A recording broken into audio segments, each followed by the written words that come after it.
was asking the Lord because we ask who has the revelation, who has the word. What is it that we need, from the Father, and how, as you've heard, how He orchestrates it all together. And so I started hearing several weeks back that Mandy was to release something for this hour in this day in order to continue to position us to move forward. So I don't really know what I see a few notes up here in a book, and I see some things here. But welcome, Mandy McElroy, with me. You can clap. Lord, we give you glory and honor and thanksgiving. Father, what a beautiful morning. Order being called. Revelation taking place. Wisdom for this age. There's a change is a coming. Change is a coming. There's coming a change. And then, what do you have in your hand? And don't quit. That's kingdom. And we acknowledge, Lord, we're in a kingdom age, learning to navigate kingdom come within us in order, Father, to reflect your glory. And thank you for Mandy. Thank you for the demonstration she has been to us through the years of not quitting. Hallelujah. Amen.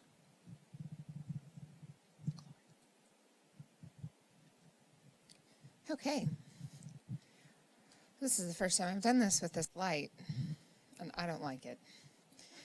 Okay, so now that we've established that, good morning or afternoon. It's 12:25. All right. Hi. Hi, Chad.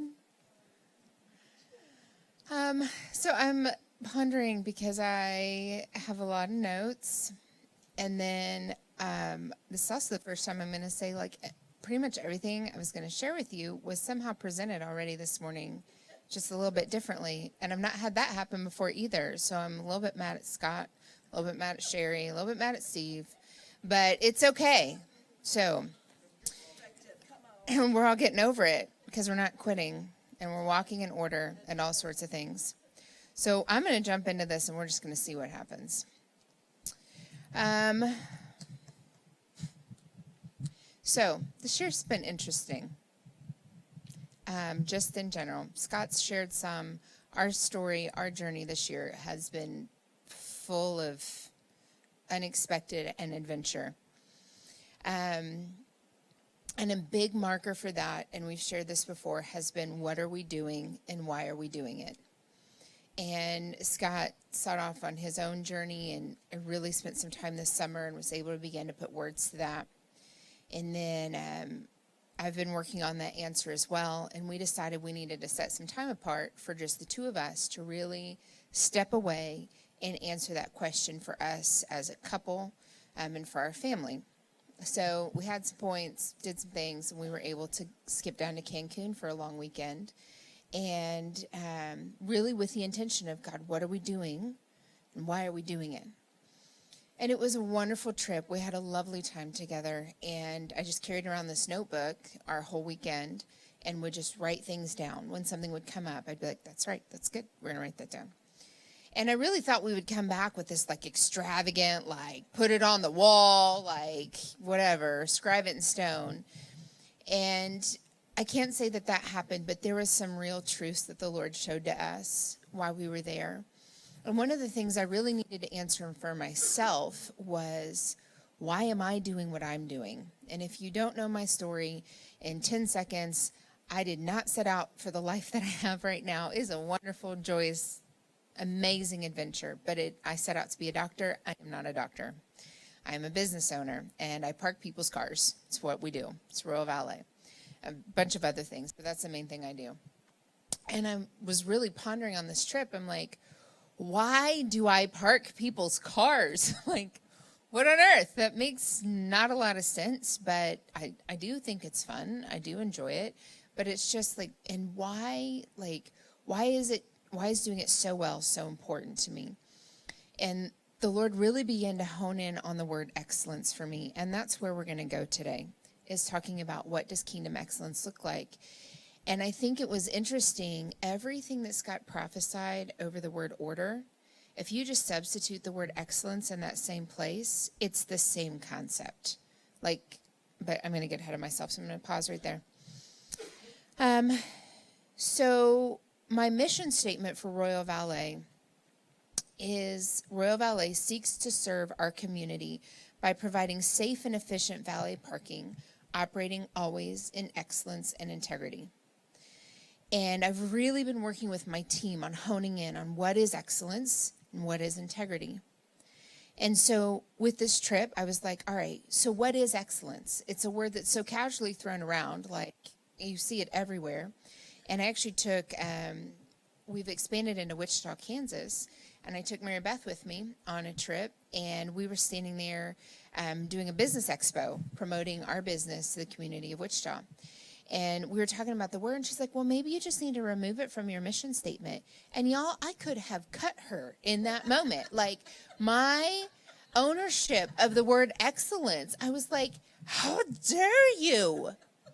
So I knew then, I was like, man, I'm like really, yeah, there's plenty more to the story. I can tell you, spend the rest of my time telling you about riding Teslas down the hotel hallways, but it's cool. Little fake car Teslas. Anyways, but I continued to recognize that this word excellence was so important to me, and that it's really become my passionate drive. I push for excellence in anything and anyone that's around me. You can ask my precious children. It's in my marriage. It's in my employees. It's in my friends. It's in everything we do. We demand excellence. And I'm like, I don't really understand what this is. So on the trip, on our last day of the trip, the ocean was the most beautiful I'd ever experienced it to be. And I've shared with you all before a few times, there's been really significant moments I've had with the Lord when I've just gone for a walk. The last time I talked about a walk in the mountains in Colorado. And so I was like, I really still need like my moment here on this trip. And I was like, I want to go for a walk, but I hate walking in the sand. And, you know, it's Mexico. You don't just go for a walk in Mexico. So I was like, I'll go for a swim. And so I decided to go for a swim. And I had been on many swims in the ocean because our resort was perfect. The beach was perfect. I brought my swim goggles because I really like to swim. Like, it's actually one of my favorite forms of exercise is to swim. So I was like, I really want to go swim again. Well, every other time I've been swimming on this trip, Scott had been out there with me, and he had actually been out in the ocean with me. So he would go, and I would go take off swimming and exploring, but he was always just there, present, and I knew that he was kind of watching over me, just in case something happened, someone knew where I was. But I thought it was interesting on this particular day that he was like, you know what, I really just want to go back to the room and rest, but you can, you know, of course, go do what you want to do. So I was like, okay, well, that's fine. So out into the lovely, beautiful ocean I went.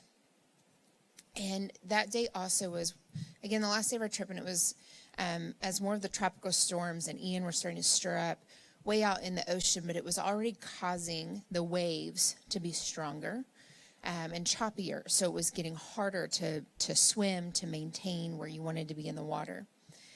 So I was like, as I started to swim out, and there was an area I'd been exploring every day of the trip that was out probably 40, 50 feet from the beach, where they had a little barrier, and there were lots of fish and coral and just wonderful things to see. And it was I could even put my hand down and touch a lot of it when I was swimming along the surface. So I was like, all right, well, I'm going to go back out to my area and I'm going to explore. But I could tell as I was getting out there, I was starting to feel fear. And I was like, why do I feel afraid? Like, I've done this every day of this trip, and I'm a good swimmer. Like, I'm good. And I realized part of it was that Scott wasn't out there. Like, there wasn't someone watching me to make sure, like, she's good. She keeps coming up when she goes down. Like, she's fine. But at the same time, I knew, like, I needed to overcome this fear, and I needed to keep going. So also interesting, this idea of keep going. So I kept swimming, and it was probably 100 feet of this barrier. And so I was going, and enjoying it, but I was really having to fight to stay in the water, to keep my buoyancy in the water when I was going down. And I kept thinking, this is stupid. Like, I am not being wise. I need to go back up on the beach. Like, but I really wanted to see more things, and I really wanted to see what was out there. But I kept like battling this fear of like, this isn't safe. I shouldn't be here. I should go back up. But I was like, no, I'm going to keep going. So I just kept going, and I kept going, and I kept going, and I would like pause, and I'd look around. I was like, no, I'm going to keep going.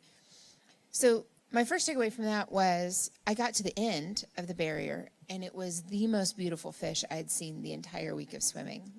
And I was like, okay, simple truth. I see you, Lord. Keep going. And the true treasure's at the end, right? So there's just a basic takeaway that doesn't have to do with excellence, but I'm just encouraging you. Keep going. Like, overcome the fear, because the most beautiful treasure is going to be at the end of it. If you give up, who knows what you're missing out on? So then I was like, all right, I'm good. I can swim back up now. And so I started swimming back up, and as soon as I got to a place I could touch, I stopped and I stood there. I'm like, all right, that was good, but like, God, I still really just need something. You get to those places where you're like, I just need you to speak. And I hadn't done this particular thing the whole trip, but I was like, I'm going to just start doing some surface dives and seeing what I find right here. This is not the barrier that's out here for us to go explore. This is just sand. And so I did a surface dive down, and I start immediately picking up shells. And I was like, oh, well, this is fun. And then I start picking up conch shells. And I was like, oh, this is really pretty. And then there was one, I was like, I think that's a rock, but I don't know. And so I had to dive down and like dig at it, and then come up and get a breath, and dive down and dig at it some more, come up and get a breath. And I probably dove down 8 to 10 times for something that I thought at first was just a rock. And then I end up pulling up this beast. Now, here in just a second, Lydia's going to bring this around, and you are more than welcome to touch it and feel it. But the thing I want you to notice about this particular shell is how heavy it is, and also how fossilized and covered in sediment this thing is. This tells me that this particular shell has been in the ocean for a very long time, and that it's probably been all over the ocean. Who knows where it started out at?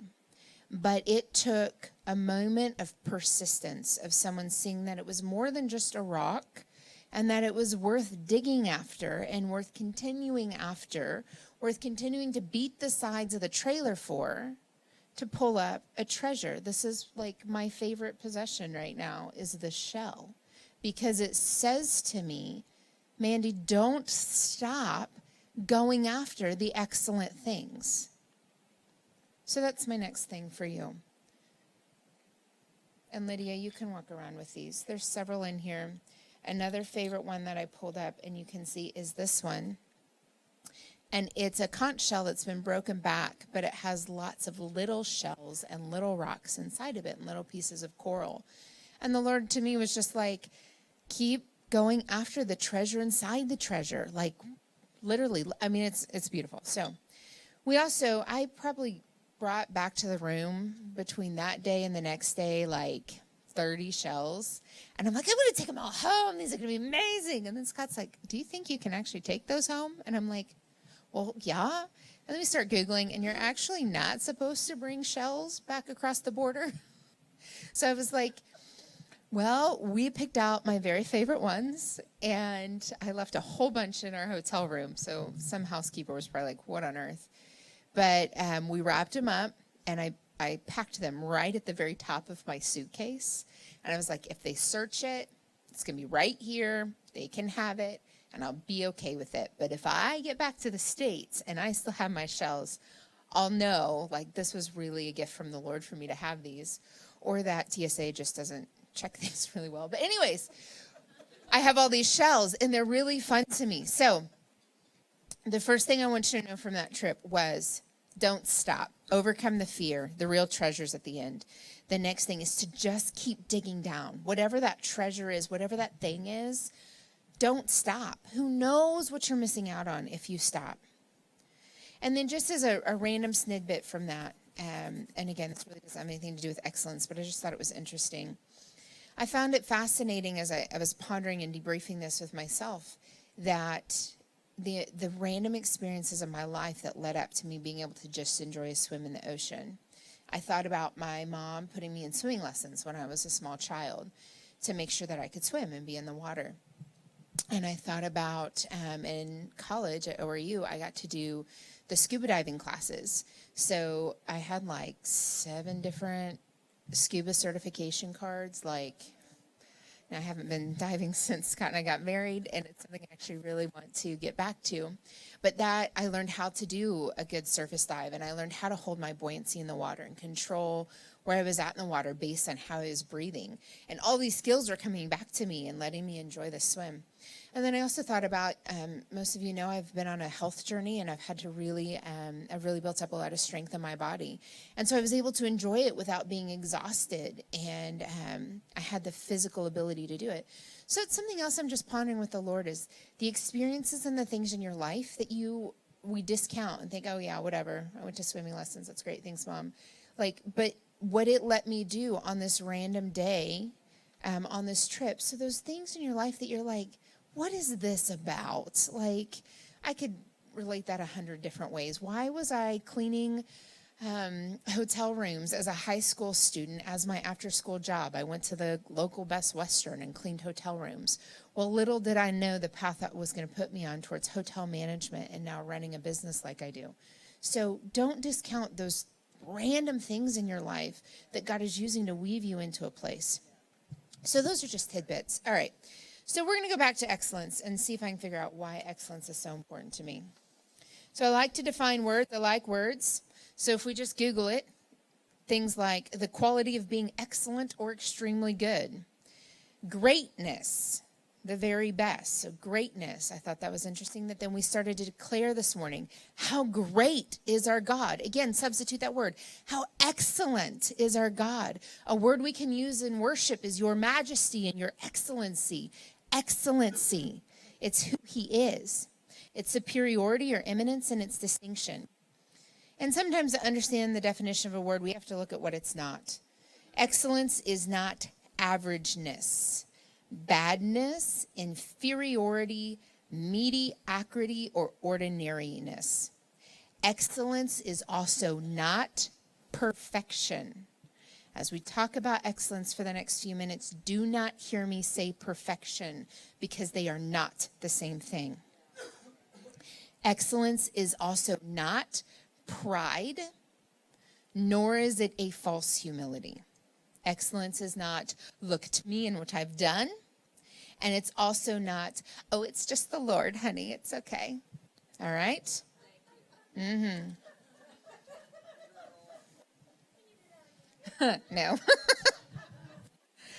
All right. I was also up really late last night, so if I seem a little like, because we were out excellently parking cars. It was fantastic. So when Scott and I were sitting at a restaurant in Cancun at a resort, it just kind of came out of my mouth. I was like, what is excellence? And I was like, you know what? I think to me, excellence means doing the very best that you can without any expectation of anything in return. That to me is excellence in the definition of my life. So I defined it a little bit further. And for the purpose of our discussion today, we're going to define excellence as this. So when I'm saying excellent, when I'm encouraging you to be excellent, when I'm encouraging you the impact of excellence, this is why. For the purpose of our conversation today, excellence is being willing to do whatever it takes to fulfill your God-given mission to the very best of your ability, striving to become more and more like him along the way. Okay? Can we all agree for today? That's our definition of excellence. Yes? You're going to have to get a little more engaged, or I'm going to take a nap with you. Okay. So, we will define excellence as this. It is being willing to do whatever it takes. Whatever it takes. All right. Say it. Whatever it takes. Whatever it takes. Excellent. Tim, I hear you over here. Thank you for that. To fulfill your God-given mission. yours. Judy, yours. Jan, yours. To the very best of your ability, striving to become more and more like him along the way. Okay? So, why is this important in the church setting? Why is this important in a kingdom setting? We are called to live a life of excellence in the kingdom. Would you agree with that? Thank you, Tim. I love it. Thank you. So, we're going to bring a few scriptures into it. Philippians 4:8. Finally, brothers, whatever's true, whatever's honorable, whatever's just, whatever's pure, whatever's lovely, whatever's commendable, if there's any excellence, if there is anything worthy of praise, think about these things. We're called to look for excellence. 1 Peter 1:3-4. His divine power has granted to us all things that pertain to life and godliness, through the knowledge of him who called us to his own glory and excellence. Who called us to his own glory and excellence. You may become partakers of the divine nature, having escaped from the corruption that is in the world because of sinful desire. We could just unpack that one all day. 1 Corinthians 10:31. Whether you're eating or drinking or whatever you do all to the glory of God. Do it all for excellence. And then coming back off this trip, I sat in my office and I was like, God, I really need like a verse for this. Like I need a verse for me. For Royal in this place. And yes, I'm talking about my business, but it's just the place that I have. And I was very surprised to end up in Matthew 5:6. And I love the Passion Translation. I know we use it a lot here. But it says, how enriched you are when you crave righteousness. Righteousness, right doing, the best doing. We're going to use excellence there. So how enriched you are when you crave excellence, for you will be satisfied. So simple. Do it the best, and you will be satisfied. All right, I'm starting to understand why excellence is important to me.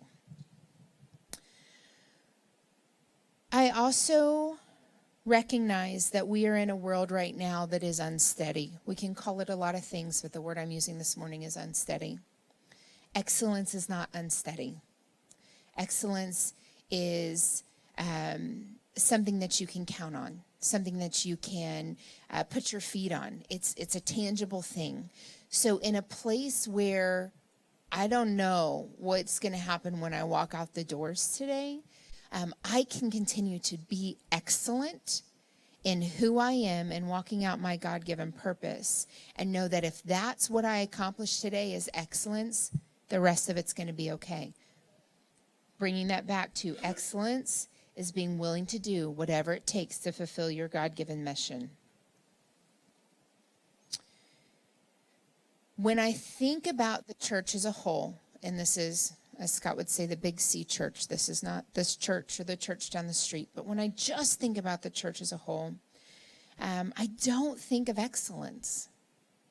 And if I'm wrong, I mean, you can tell me, but I don't think of excellence.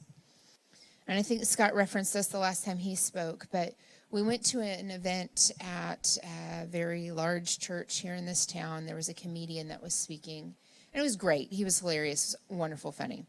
But it was very much a Christian crowd that was in attendance. And the seats that we had, we were basically at a great vantage point for people watching, all right? And we were there early, so I'm watching all of these Christians come in for this event. And at one point, I looked over at Scott, and I'm like, if this is what the church looks like, I don't want to be a part of it. Like, these people look sad and messy.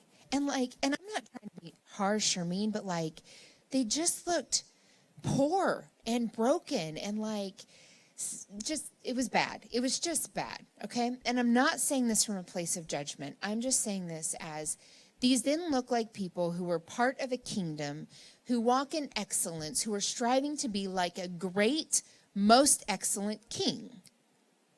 So why would I expect anyone else to want to come be a part of, hey, come be part of the kingdom?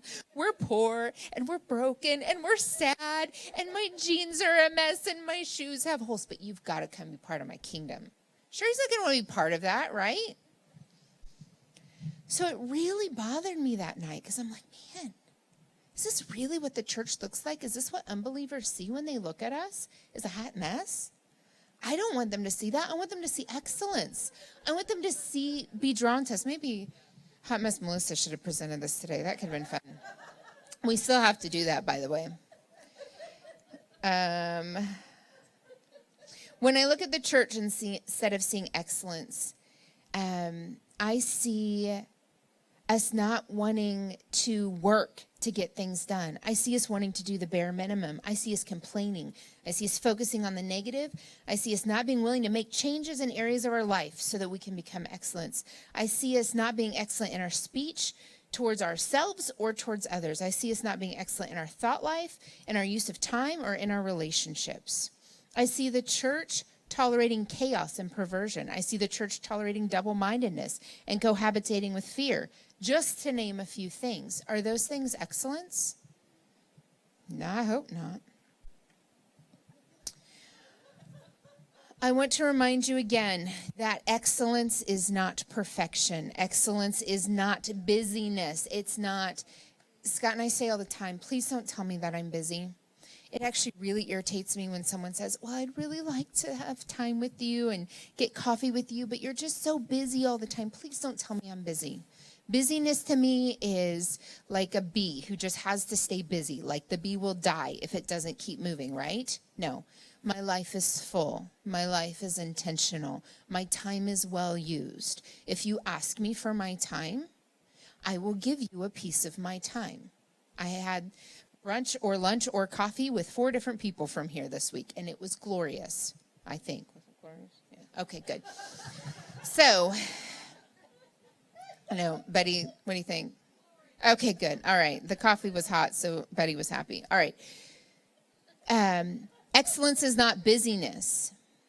Excellence is also not going into debt to look a certain way. It's not a facade. It's not fakeness. Excellence is being exactly who God has called you to be. Okay? All right, so that's our platform.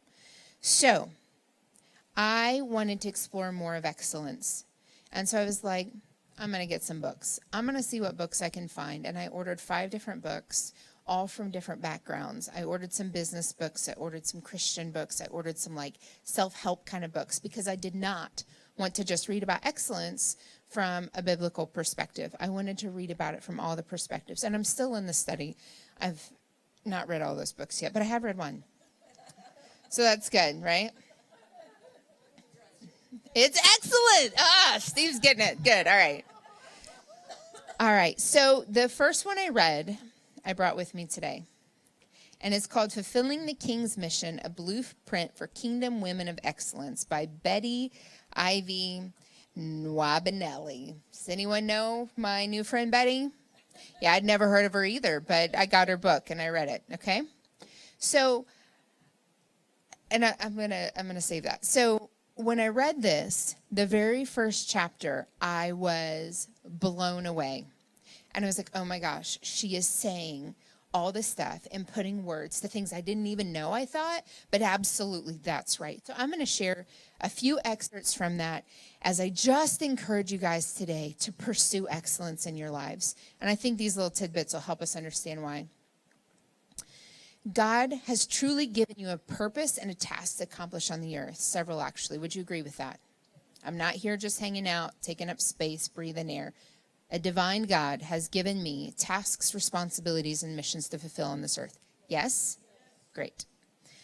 So excellence honors the Lord as you fulfill your purpose. Walking in a place of excellence and these things that we're talking about honors a God who is excellent. She says, excellence is a kingdom hallmark. It is God's very nature, his absolute and undeniable character.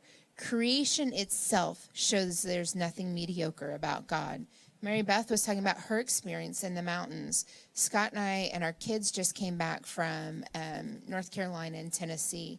And y'all, if you have not experienced the Smoky Mountains in the fall, like book a trip for next October, because they cry out the excellent. And Gail was just there too, the excellency and the majesty of a good God. There is nothing not excellent about the colors in the trees and the haze as it settles down over the mountains and the sun coming up over the mountains. But I thought that was interesting that she defined excellence as a kingdom hallmark, God's very nature. So if we're to be like God, then we should be excellent. Again, trying to represent him well. Biblical excellence is to pursue and do your best with all your God-given gifts and talents. Makes me think of the parable of the talents. We have gifts, we have abilities, we have things that we're called to do. We could look at them and be like the one servant who was like, oh, well, I know I have all these gifts and these talents, but I'm just going to bury it and keep it safe. Okay? Was he wrong? Probably. But was he excellent? Definitely not. But then you go up to the servant who invested and stewarded well. He was operating in excellence with the gifts and the talents that God had given him, and he was rewarded accordingly, correct? Yes. Genuine excellence grows out of a deepening relationship with God. The more you grow to understand and respond to God's love for you, the more you manifest an excellent spirit.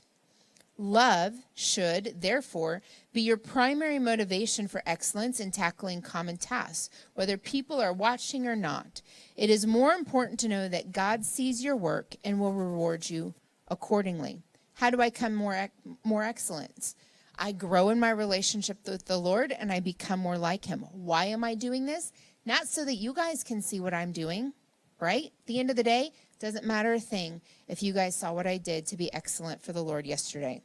But what does matter is that heaven sees and he sees. So it's doing the best of my ability, regardless of what's in it for me. She ties it back to the Greek word for excellence, and I thought this was very interesting. In Greek, this word excellent was bound up with the notion of the fulfillment of purpose or function, the act of living up to one's full potential. And that really, and that's where this whole idea came out of. I'd never thought of excellence tied to me walking out my purpose and destiny on the earth. It just wasn't a task that was tied together. But she equates excellence to you are walking out excellence in the kingdom if you are walking out God's purpose and mission for you on the earth. She says, we are what we repeatedly do. Excellence then is not an act, but a habit. Excellence is not a one-time thing. It is not one moment. I'm going to equate this back to Royal Ballet. Royal Ballet it's been an amazing story, and I don't need to get real deep into that. But we are not the most excellent ballet company in the state because we one time parked a car really well. Because we one time said, welcome to the event, Mrs. Erb. May I have your keys, please? Enjoy. It'll be right through these doors. We didn't become the most excellent because we were excellent here and then mediocre here and terrible there and wrecked that car and didn't open that door and didn't look at that person. We became the most excellent because we created it as a habit. We tolerate nothing less than excellence out of our team. And when we aren't seeing excellence, we bring them in and say, why aren't you being excellent today? Okay? It is like the number one used word in our office, I think. So it's not a one thing you do. It's a habit that you build up. Excellence involves action, not just promises or things people hope to accomplish.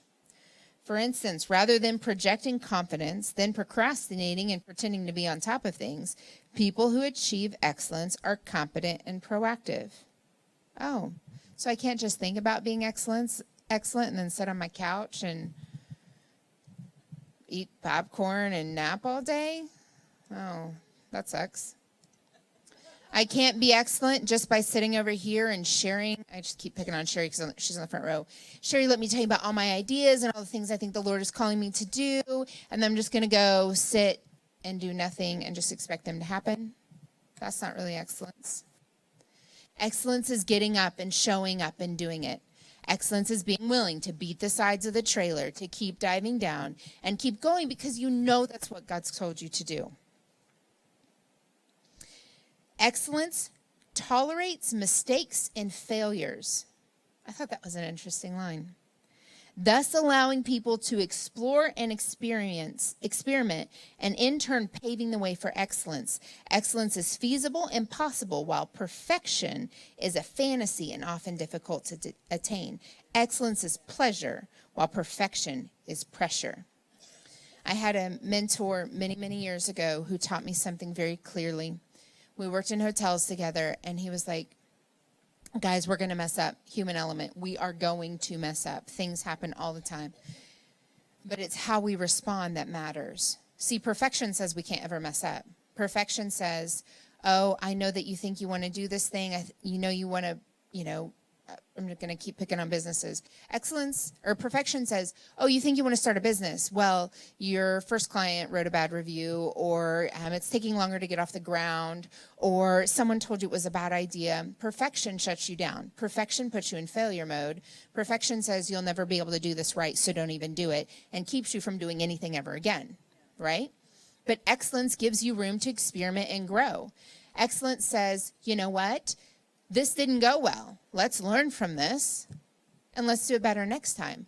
Our very first valet event was a disaster. We thought we knew everything we were doing. We thought we had it perfection. It was bad. We survived. We didn't wreck any cars, but it was messy and it was bad. Perfection would have shut me down. Perfection would have said, this was awful. People were complaining. The lines were too long. You were losing keys, losing tickets. It was rough, guys. It was so rough.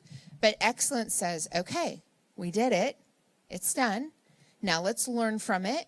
What are we going to do better next time? Every other Monday right now, my entire management team sits together in my office, and we use the time to say, what didn't go well the last 2 weeks? It's not for me to say, oh, man, I'm going to write you up. That was terrible. Your team should have done better. We don't even go there. We use the time to say, what can we learn from that? What are we going to do differently next time? How can we improve on that? Let's make the process better. Let's make the system better. What's going to bring us to even greater excellence because of how we handled this, right? And when we do, I park cars. My team, we're responsible for hundreds of thousands of cars a year. Once in a while, one of them gets scratched or bumped or scraped. Something happens. But when I have to deal with that, the first step of excellence for me is not to pretend it didn't happen, not to hide from it, but I get that person's phone number and I make sure I call them before they call me. I'm so sorry. We did something poorly and it has affected you. I'm going to make this right, and we're going to make this right as quickly as possible, and I am now your advocate to get your car fixed, and when you're happy, I'm happy, and we'll walk away. That's excellence, right? We're going to mess up, but we're going to keep going. So how do we become excellent? It truly results from fellowship with God and your sense of identity. Do you believe you are worthy and capable of excellence? Tim does. Tim's got it. Another thought, a life of excellence will silence your enemies. It will also attract the favor of God that leads to promotion. You just keep showing up. You just keep showing up in excellence. You have no idea what it's going to lead to. I could give you story after story after story, how we have just kept showing up in excellence. And so many of you have similar stories, and it's put you where you're at today.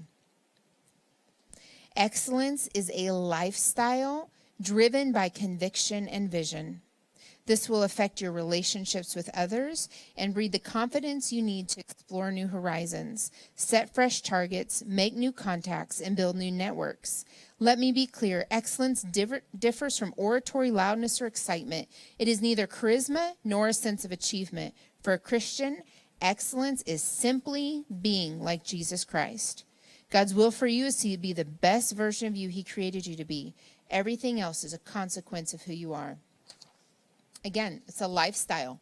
It's not a one moment, one choice thing. It is in every moment showing up. I'm going to be excellent. I have 2 more points and then I'll be done. Excellence does not mean easy. Again, any of us who have worked for anything, it doesn't make it easy. It just is the way that you strive for it. And my consideration of this is Daniel. Daniel had quite the life and quite the story. The favor of the Lord was all over him, and he rose to a great position in a kingdom that he was not even born of. The Bible literally says he had an excellent spirit in Daniel 6:3. And it doesn't use the word excellence in the beginning of the book of Daniel, but it talks about the traits that they were looking for in these men that they were bringing to the kingdom, and they were all traits of excellence. So excellence marked Daniel to go be brought to this other kingdom where he would struggle, but he would rise to be the king's like right-hand man, right? Because of excellence. So we're all like proud of Daniel. And then there's this opportunity for Daniel where they've issued an edict and he is no longer to bow to his God Jehovah. But Daniel, what does he do? Does he decide to walk away from it, or does he continue to walk in excellence? He bows his knee and begins to cry out to his God, right? All right, so we think everything's good for Daniel. Then a few verses later, what happens to Daniel? Literally, it was like 6 verses after they say Daniel has an excellent spirit. Daniel is now being escorted to the lion's den. All right? Sometimes excellence puts you in the lion's den. All right? Sometimes excellence puts you in a position where only God can deliver you. And that's okay. It is a desperate place. But Daniel showed up. He kept being excellent. And God delivers him because of the excellence that's in him. And then this new king, King Darius, because of Daniel's choice for excellence, lifestyle for excellence, commitment to I will do everything that God has called me to do to the very best of my ability, regardless of what's in it for me. Because of all these things, Daniel survives the lion's den, and then Darius declares immediately after he comes out of the den that Daniel's God was the living God, the steadfast forever God. Who's going to be impacted because you chose excellence? That's interesting. When Daniel was first chosen so many years before by Nebuchadnezzar to be brought to Babylon due to the excellence that was in them, he had no idea that his continued choice to walk in excellence, wrought with high moments and low moments, would lead Darius to proclaiming his God to be the living God. Excellence will lead you to influence, which will lead you to impact. Excellence will lead you to influence, which will lead you to impact. Okay. So, I told you I got this book, right? And I was so excited about it. And I read this first chapter, and I mean, I'm marking it up. I'm writing notes. I'm telling Scott, it says this, and it says this, and this is so right. This is a cry in my heart. So I'm so excited to read the rest of this book, right? And there's a chapter about excellence in parenting. There's a chapter about excellence in being a wife. Shut up. I am an excellent wife. Thank you.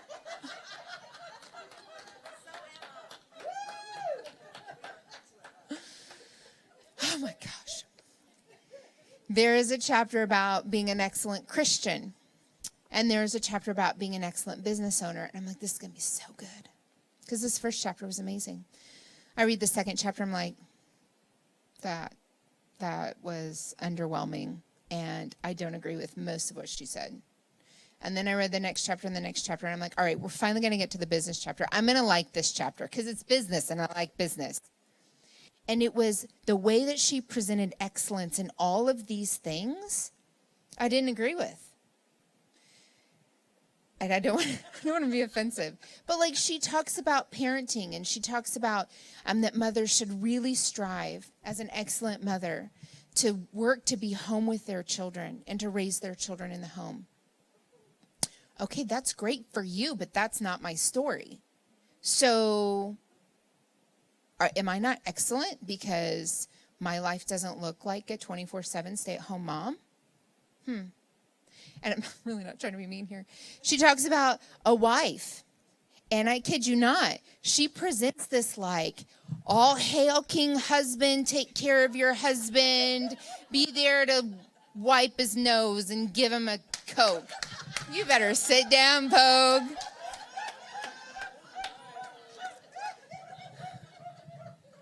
Now, I love Mr. McElroy.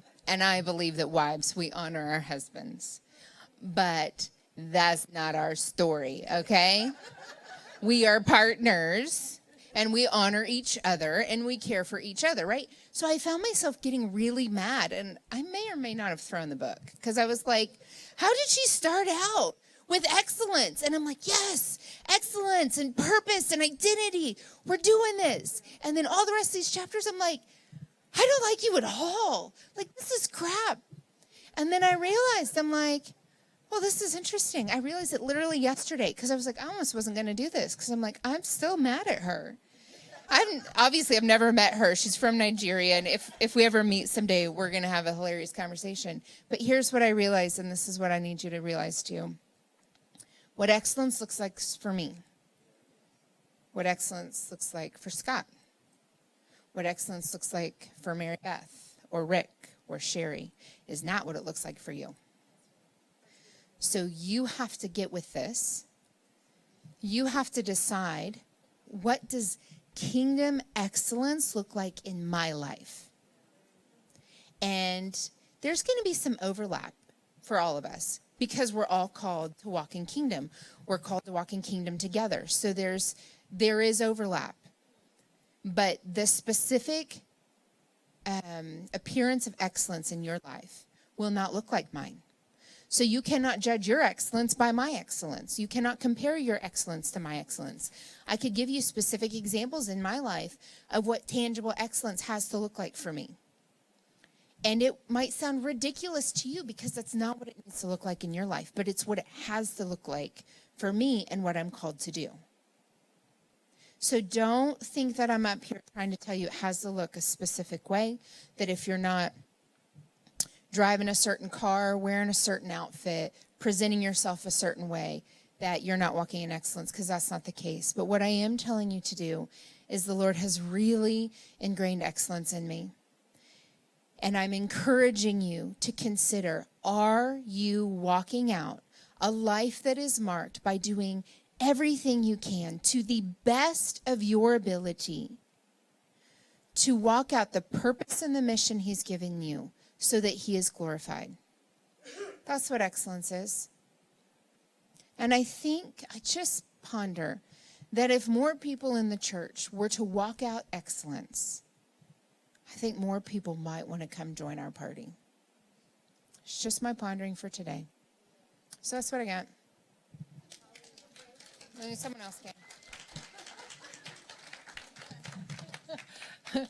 Well, it's true, correct? It is true. And I believe that that's part of the mandate of the Lord for this time and this season. I didn't know what she was going to talk about, just so you know. I don't think Scott did either, right? As we went into worship, and that's what I loved. Y'all just love that kind of stuff. Wow. So just say the more excellent way. Look at the one behind you, next to you, and say, we're going to live and demonstrate the more excellent way. And it's going to come from being what? Face to face. Going back to worship. Face to face with Him. How many of you is it stirring in you a little bit? To reevaluate some things. That's where I'm at. Hallelujah. So I want to pray over that. Father, thank you. I love to be challenged by your word, because it's an invitation for me to seek you and for you to speak not what you've spoken over Mandy's life, but what you're speaking over my life. And what it is you're saying to us today in the assignments of heaven, and how it's demonstrated by the power of whom you are, in the intimacy of whom you are, to be excellent.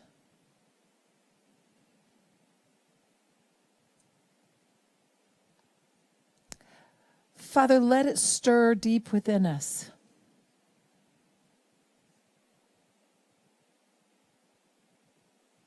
In such a profound way that we begin to frisk our thoughts. We begin to frisk our responses. We begin to allow you to frisk. Even those moments where we just don't feel like it, but we know that you've called and ordained and empowered our yes. So we do give you glory. Hallelujah. Amen. Amen.